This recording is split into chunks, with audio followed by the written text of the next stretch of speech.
or a border. That just simply means a well-defined edge. Okay? They can have an angle. If I look at my rib cage, I see that my ribs have a very identifiable angle. Okay? They have a very identifiable edge on them, very identifiable border. I can have a bone that has a branch off of the body. Everybody come see the mandible? Okay? That's termed a ramus. I can have the condyle, which would be the rounded end at the end of a bone that articulates to the next bone. I can have a facet,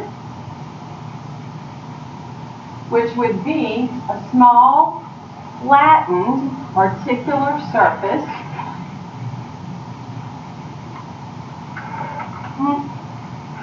Okay? We can have these flattened, articular surfaces, definitely going to be prominent on ribs.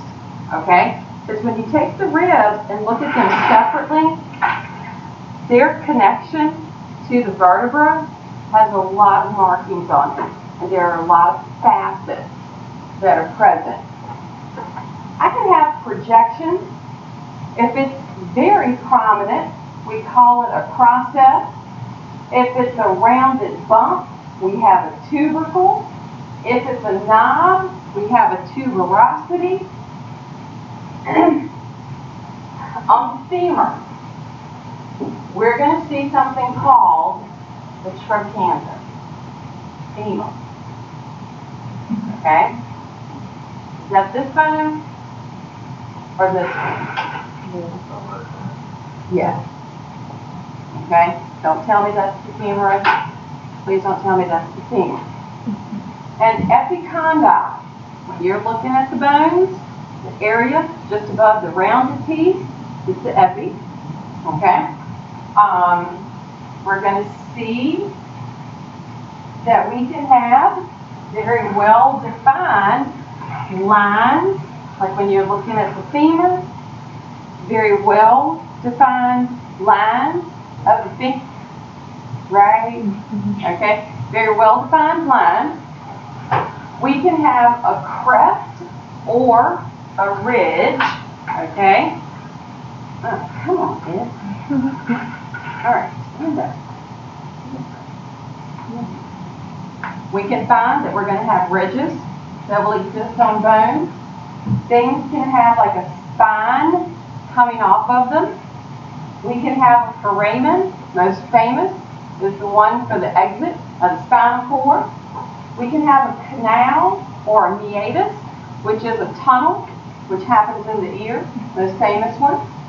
We can have a fissure or what's like a little cleft that's existing, and where are they considered the most famous? I can't remember right off the top of my head. All right, but y'all will come across that as you're looking at the bones. I just can't remember the cleft. I want to say it's on the tibia, right there. It's the most famous. Why can't I remember? I've totally lost my brain. A sinus or a labyrinth.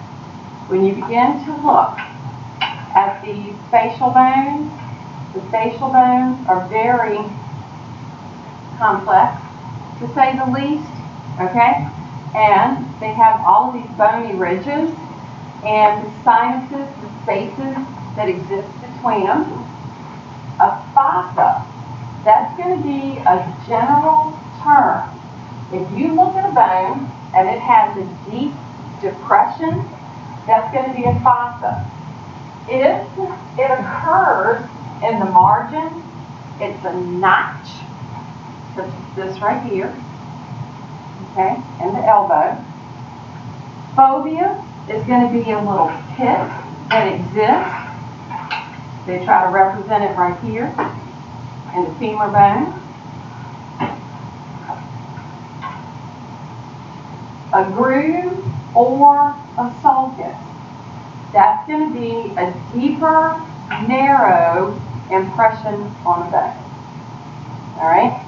So, in the list that you have in the syllabus, I think I've got it listed on there what markings on what bones I want you to know.